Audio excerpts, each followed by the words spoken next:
Tuhan firman-Mu ajaib, kekal meski gunung menghilang. Tiada huruf yang gagal, tak terpatahkan siasat. Hidup seperti-Mu ya Allah, lebih dari emas. Aku bersaksi kitab-Mu, kitab yang suci. Mendengarkan firman-Mu, hibur hati yang luka. Terangilah langkahku kemanapun ku pergi. Biarkanlah firman-Mu berkuasa atasku. Ubahkanku, bebaskanku, ku mau menyenangkan-Mu. Salam jumpa pemirsa terkasih, saya menyambut Anda sekalian dimanapun Anda berada. Dalam episode terbaru, program studi harian kita semua Kitab Suci. Kita masih mempelajari surat kepada orang Ibrani. Kita telah sampai di pasal 5 mulai dari ayat ke-11. Dalam episode sebelumnya, kita membahas tentang doa Kristus di taman dan bagaimana ia telah menaikkan doa-doa dan permohonan-permohonan dengan air mata kepada Dia yang sanggup menyelamatkan dia dari maut dan didengar karena kesalehannya. Dan kita belajar bahwa Allah mendengarkan dia bukan dengan membebaskan dia dari maut, melainkan dengan dia masuk ke dalam kematian dan kebangkitannya dari kematian. Kristus bangkit dan berkemenangan sesuai dengan kuasa dari kehidupan yang tak berkesudahan. Hari ini kita akan mulai studi kita tentang pasal 5 yang dimulai dari ayat 11 tentang peringatan terhadap kemurtatan. Untuk memulai, izinkan saya untuk menyambut tamu kehormatan di studio, seorang hamba Tuhan, Dr. Farid Zaki. Selamat datang, Dr. Farid. Terima kasih. Kami juga menyambut hadirin di studio, selamat datang. Kita akan memulai pembelajaran sesaat lagi, jadi tetaplah bersama kami.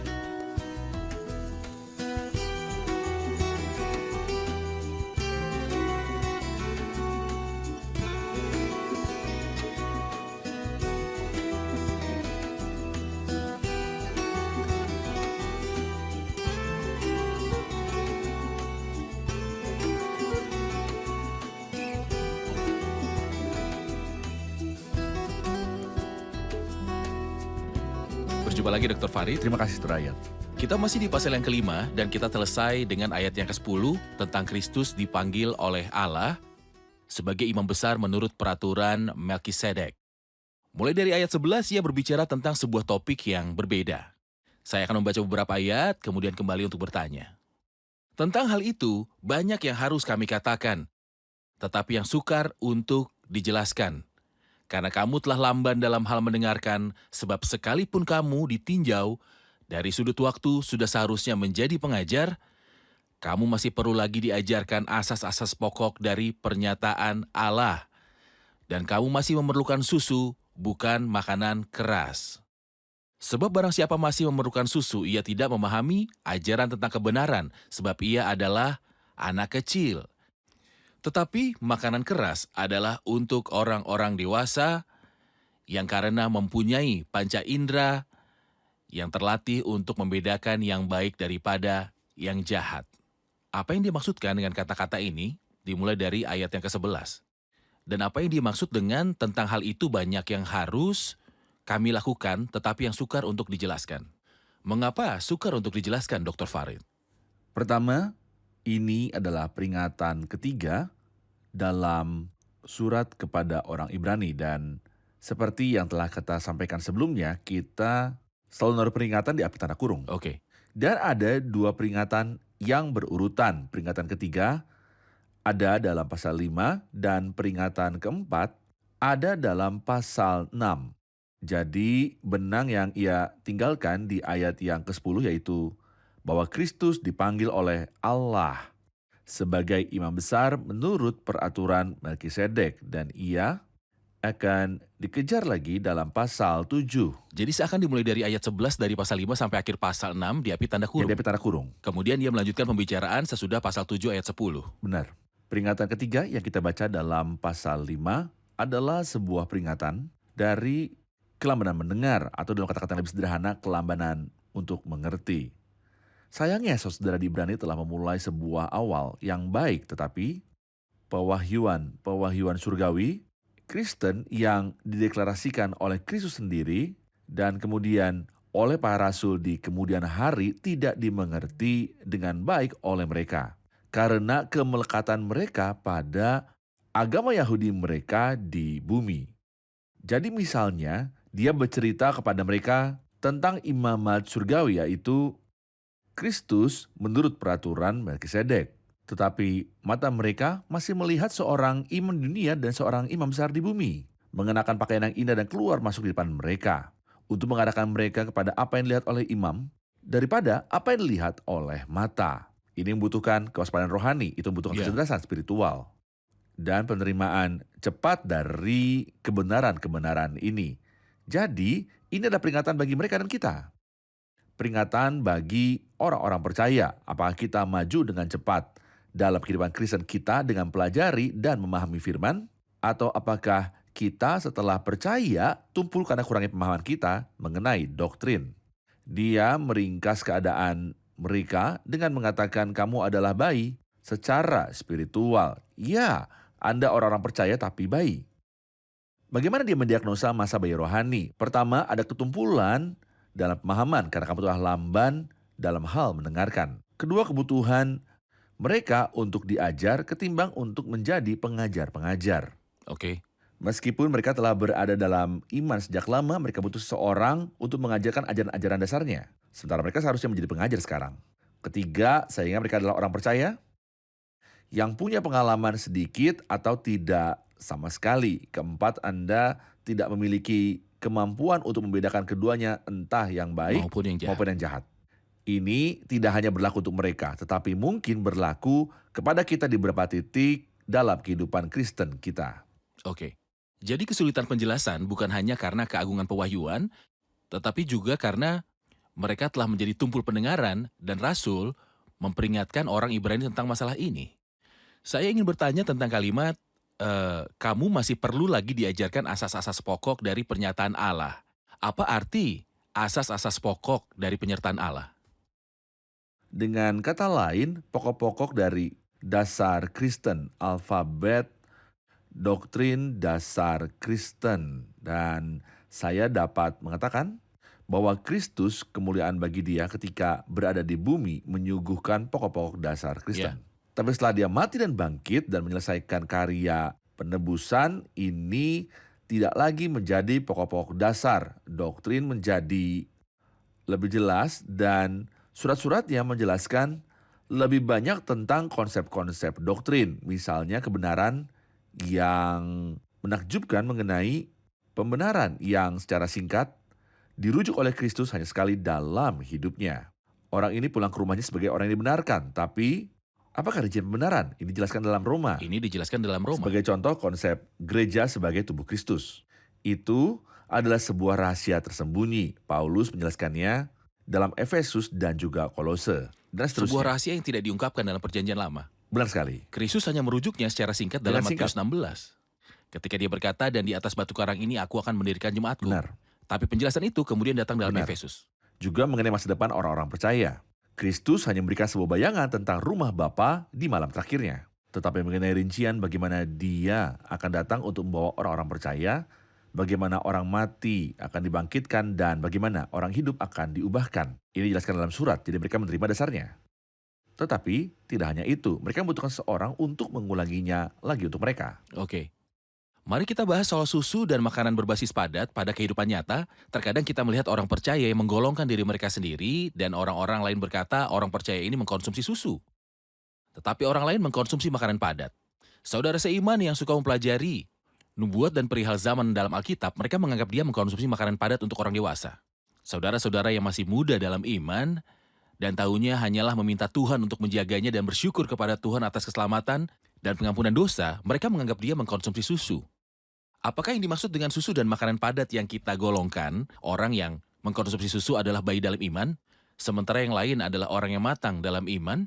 Tentu tidak. Masalahnya bukan seberapa besar saya suka mendengar dan belajar. Tentu saja jika Anda menafsirkan kepada saya nubuat-nubuat, Daniel, Yesaya, dan Yoel, maka saya akan senang mengetahui tentang masa depan. Tetapi apa efeknya terhadap tingkah laku saya sehari-hari? Benar. Di sini dia berbicara tentang apakah mempelajari doktrin menghasilkan kedewasaan dan kemajuan kita, dan akibatnya ini tercermin pada perilaku kita. Faktanya saudara, ayat ini menempatkan sebuah batu ujian yang sangat penting yang Dengannya kita dapat melihat diri kita sendiri, bukan menghakimi saudara kita. Orang percaya yang indera-inderanya terlatih untuk membedakan yang baik dan yang jahat. Apakah yang dia lakukan memuaskan Tuhan atau tidak? Dia ingin memuaskan Tuhan. Dan jika tidak yakin tentang sesuatu, dia menunggu. Inilah orang percaya yang dewasa dan terlatih. Jika tidak demikian, bahkan jika seorang mau mendengar komentar terbaik dalam topik terdalam tanpa ketajaman untuk membedakan dia dalam subjek terdalam, tapi tidak menggunakan ketajaman untuk membedakan, Anda akan menemukan dia tergesa-gesa dalam membuat keputusan dalam hal-hal kehidupan yang penting dan kelak akan menyesalinya. Jadi, memiliki ketajaman untuk membedakan adalah bukti kemajuan dan kedewasaan. Oke, baik. Juga saya pikir membedakan antara yang baik dan yang jahat terkait dengan ketekunan kita berada di hadapan firman Allah yang mampu membedakan. Benar begitu? Sepenuhnya benar. Baik, kita saksikan laporan dan kembali untuk menjawab pertanyaan hadirin. 6 ajaran yang disebutkan sebagai asas-asas dasar Kristus di sini menyusun apa yang mungkin disebut kitab pengajaran Kristen dalam Perjanjian Lama. Oleh karena itu, orang-orang Yahudi yang mulai menyadari bahwa Yesus adalah Mesias, segera setelah terang baru menyinari ajaran-ajaran dasar ini, karena mulai dihitung sebagai mereka yang memiliki asas-asas dasar Kristus, yaitu prinsip-prinsip ajaran dasar Kristus kembali dari perbuatan-perbuatan yang sia-sia, yaitu hidup tanpa Allah, dan kemudian melekat pada Allah melalui iman, adalah satu-satunya awal dari setiap pemuritan sejati. Mereka yang bertobat dari perbuatan-perbuatan yang sia-sia ini dan percaya telah menerima tanda dan materai karunia-karunia perjanjian dan kuasa Roh Kudus untuk bekerja di kebun anggur Tuhan. Ayat 1 dari pasal 6 mengatakan, sebab itu marilah kita tinggalkan asas-asas pertama dari ajaran tentang Kristus, dasar kepercayaan kepada Allah, dan beralih kepada perkembangan yang penuh. Apa yang dimaksud dengan peninggalan pembahasan tentang asas-asas dasar Kristus? Silakan Dr. Farid.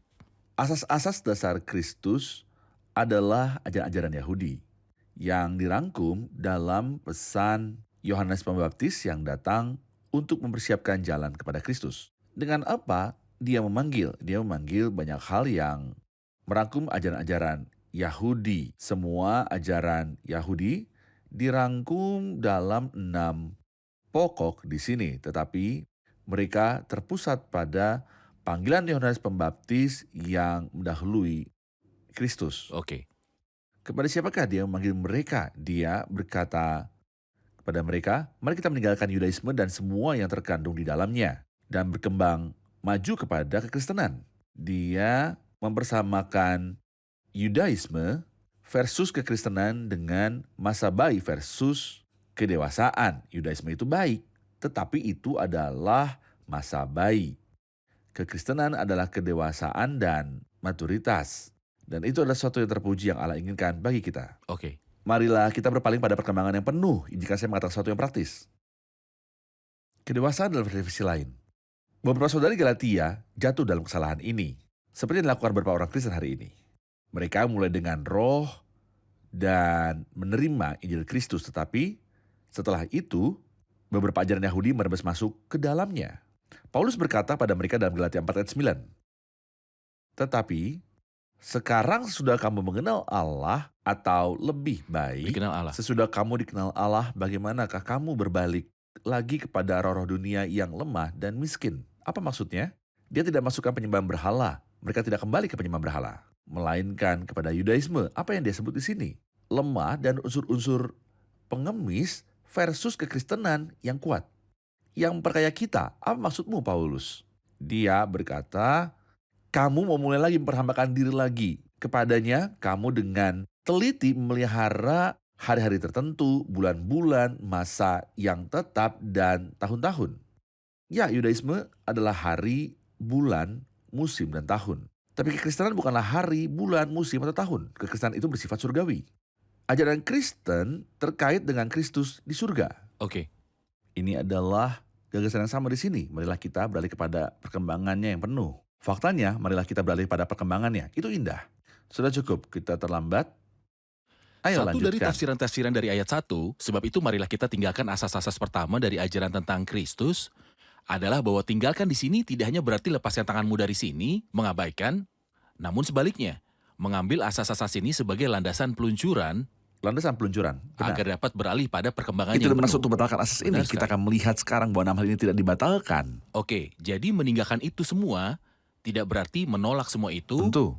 melainkan memakai semuanya sebagai sebuah landasan peluncuran agar dapat beralih pada perkembangan yang penuh. Selanjutnya ia berkata, janganlah kita meletakkan lagi dasar pertobatan dari perbuatan-perbuatan yang sia-sia. Dan dasar kepercayaan kepada Allah yaitu ajaran tentang pelbagai pembaptisan, penumpangan tangan, kebangkitan orang mati, dan hukuman kekal. Ya, Mari kita bahas 6 hal ini satu persatu atau bahkan 2 per 2. oke. Silakan. Mari kita baca seperti ini. Janganlah kita meletakkan lagi dasar. Janganlah kita meletakkan lagi dasar. Dasar bangunan diletakkan di dalam perjanjian lama. Oke, Dasarnya terdiri dari 6 pilar. Pilar pertama, pertobatan dari perbuatan yang sia-sia. baik. Perbuatan yang sia-sia tidak berarti jahat, melainkan sebuah pertobatan kepada Allah yang mengambil bentuk seperti mempraktikkan ritual-ritual agamawi. Dalam Yudaisme, siapapun yang mau bertobat biasanya membasuh dengan air, mempersembahkan korban-korban persembahan tertentu, dan mempraktikkan ritual-ritual tertentu. Di sini ia memberitahu mereka bahwa pertobatan bukan lagi melalui praktik-praktik ritual yang disebut dengan perbuatan-perbuatan yang sia-sia. Iya. Itu disebut perbuatan yang sia-sia karena setelah Kristus datang dan mati di kayu salib seakan matahari telah terbit, dan ritual atau perbuatan agamawi manapun adalah sebuah perbuatan yang sia-sia yang dengannya hidup kekal tidak dapat diperoleh. Oke. Kedua, kepercayaan atau iman kepada Allah. Lalu kepada siapa kita percaya sekarang? Tentunya kita percaya pada Allah. Apa arti iman kepada Allah? Dalam Yudaisme hanya ada iman kepada Allah yang menyikapkan dirinya sebagai pencipta, Allah yang sejati. Sementara semua ilah lainnya adalah Allah palsu. Bagi kita memiliki sebuah pewahyuan Sang tambahan, anak, yaitu iman dalam Kristus yang Bapa utus kepada kita. kamu Kamu percayalah kepada Allah, percayalah juga begitu juga kepada percayalah juga kepadaku.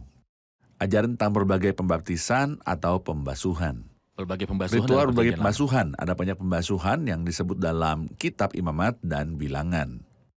Penumpakan tangan yang dimaksud adalah yang dilakukan atas kepala korban yang dipersembahkan. Iya, Bukan menumpangkan tangan atas seorang. oke. Ini dilakukan oleh pendosa ketika ia mengakui dosa-dosanya di kepala korban penghapus dosa dan korban penebusan salah. Oke. Kebangkitan orang mati. Ketika kita percaya adanya kebangkitan orang mati, dalam perjanjian baru ada sebuah pewahyuan baru. Kebangkitan dari Kebangkitan dari kematian. Kristus adalah yang pertama bangkit dari kematian. Ketika dia akan datang, orang percaya yang tertidur akan menjadi gelombang kedua, maka para martir dari masa kesusahan besar akan menjadi gelombang ketiga. Dalam apa yang disebut kebangkitan pertama atau kebangkitan yang lebih baik. Jadi untuk membuatnya lebih jelas, iman Yahudi tentang kebangkitan menyatakan bahwa ada hari yang disebut hari terakhir di mana ada sebuah kebangkitan. Ya, Marta menyebutnya. Benar, aku tahu bahwa ia akan bangkit pada waktu orang-orang bangkit Pada pada akhir akhir zaman. zaman. Ini disebut kebangkitan orang mati, tapi Benar. dalam Wahyu Kristiani ada sebuah kebangkitan dari kematian. Benar. Masing-masing pada gilirannya. Kristus adalah buah sulung. Maka orang beriman akan mengikuti lewat pengangkatan pada kedatangan Kristus, dan ini disebut kebangkitan dari kematian. Benar. Dan penghakiman kekal. Adakah wahyu dalam perjanjian lama tentang adanya suatu penghakiman? Ya, tentu saja. Misalnya dalam kitab Pengkhotbah pasal 11. Salomo berkata, "Bersukarialah hai pemuda dalam kemudaanmu. Tetapi ketahuilah bahwa karena segala hal ini Allah akan bawa engkau ke pengadilan." Jadi ada sebuah penghakiman. Tetapi jika Anda bertanya kepada seorang Yahudi tentang konsep penghakiman, dia tidak akan tahu. Tetapi Wahyu Perjanjian Baru, misalnya dalam kitab Wahyu pasal 20 menjelaskan bahwa tidak ada penghakiman atas orang-orang percaya, tetapi mereka yang akan dihakimi adalah mereka yang mati secara rohani dan telah mati secara jasmani. Oke. Pada kedatangan Kristus ketika dia berkata, "Barang siapa mendengar perkataanku dan percaya kepada dia yang mengutus aku, maka ia mempunyai hidup yang kekal dan tidak turut dihukum." Benar. Jadi segalanya menjadi jelas. Jadi 6 pokok ini mewakili asas-asas Yahudi, dan itu tidak cukup untuk membuat manusia berkomunikasi dengan Allah, Tentu tidak. sementara Wahyu Kristus terkait dengan kedatangan Kristus dan penyelesaian pekerjaannya. Jadi Ya. 6 item ini mewakili landasan peluncuran untuk melanjutkan kepada perkembangan yang penuh. Benar. Baik, kita terima pertanyaan dari hadirin. Ayat 3 berkata, dan itulah yang akan kita perbuat jika Allah mengizinkannya. Apa yang dimaksud dengan itulah yang akan kita perbuat? Pertanyaan penting, silakan.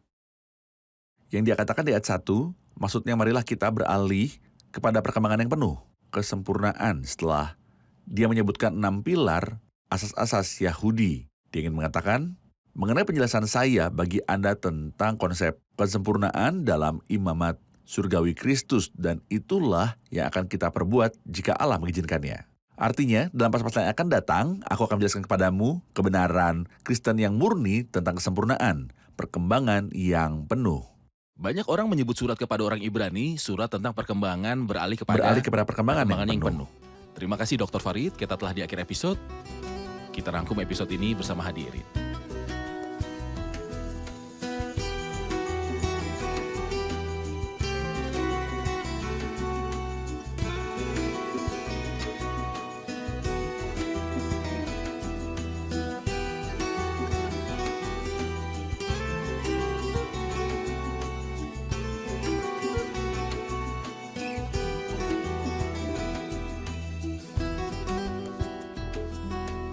Halo semua, ayat 11 dari pasal 5 berbicara tentang peringatan ketiga. Adakah seseorang yang bisa mengingatkan tentang topiknya? Dalam peringatan ketiga, dia memperingatkan mereka tentang kemelekatan mereka pada ajaran Yahudi dan mendesak mereka untuk beralih ke ajaran-ajaran Kristen. Untuk beralih dari ajaran-ajaran Yahudi ke ajaran-ajaran Kristen. Bagaimana Dr. Farid? Benar. Dalam pasal 5 dia berbicara tentang apa yang disebut susu dan makanan keras. Apa yang dimaksud dengan susu dan makanan keras ini? Dia yang tertarik pada nubuat dan topik-topik tentang zaman-zaman belum tentu dewasa, dan dia yang lebih menyukai topik sederhana belum tentu seorang bayi. Yang penting adalah pengaruh dari apa yang kita pelajari terhadap perilaku kita sehari-hari dan ketaatan kita pada Alkitab. Baik, selain memahami apa yang menjadi milik Kristus dan pekerjaannya, dan beralih ke asas-asas Yahudi ke wahyu Kristen yang sempurna.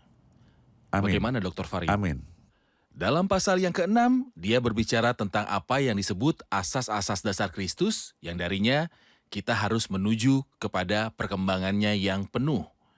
Apa yang dimaksud dengan asas-asas dasar Kristus? Maksudnya mereka harus beralih dari asas-asas Yahudi kepada perkembangan sepenuhnya dalam kehidupan Kristen. Dan ia berbicara tentang 6 praktik yang dulu mewakili pilar-pilar asas-asas dari Yahudi.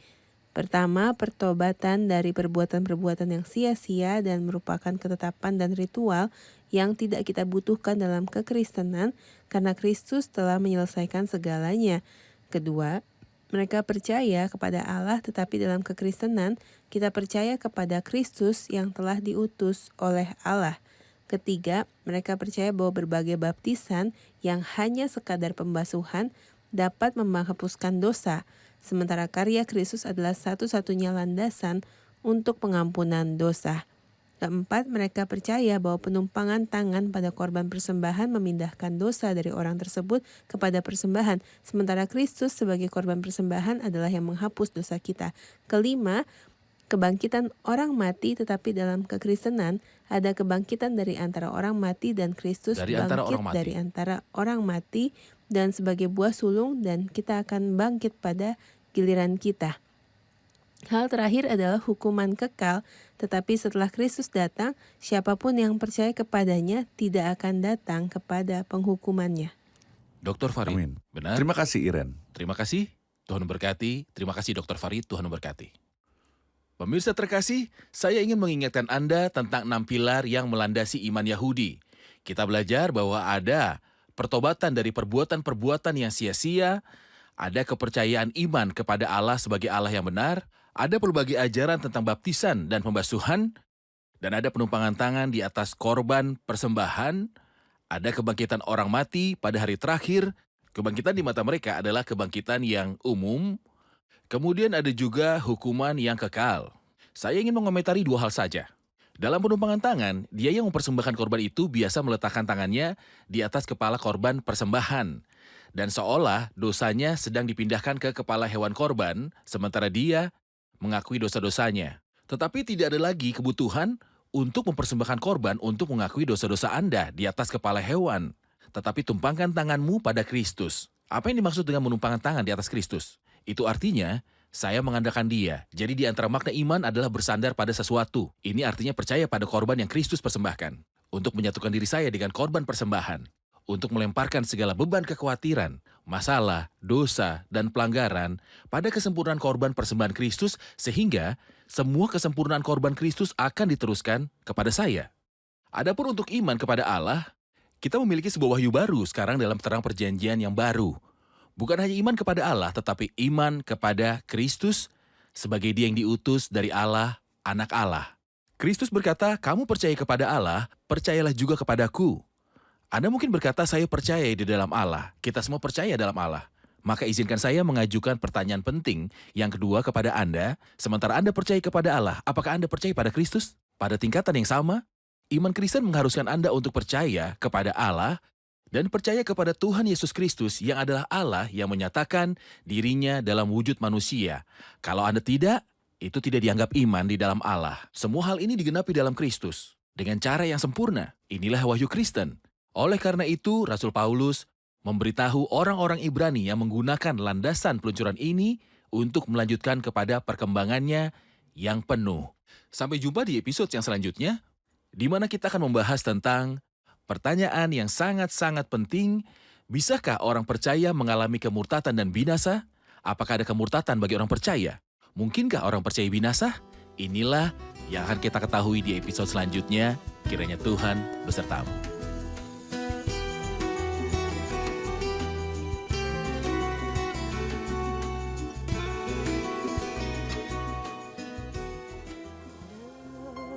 لست أنكر أني مرارا خنتك لا أنكر لا أنكر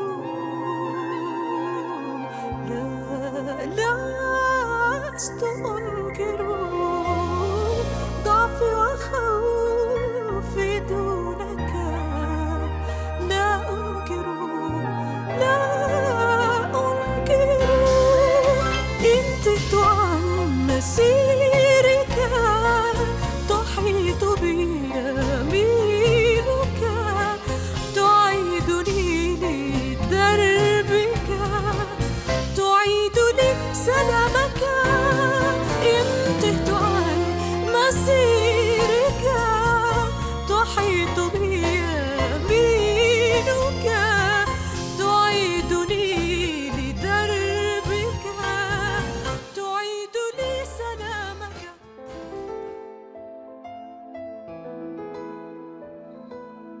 Tuhan firman-Mu ajaib, kekal meski gunung menghilang. Tiada huruf yang gagal, tak terpatahkan siasat. Hidup seperti-Mu ya Allah, lebih dari emas. Aku bersaksi kitab-Mu, kitab yang suci. Mendengarkan firman-Mu, hibur hati yang luka. Terangilah langkahku kemanapun ku pergi. Biarkanlah firman-Mu berkuasa atasku. Ubahkanku, bebaskanku, ku mau menyenangkan-Mu. Tuhan firman-Mu ajaib, kekal meski dunia. Ubah dan bebaskan aku.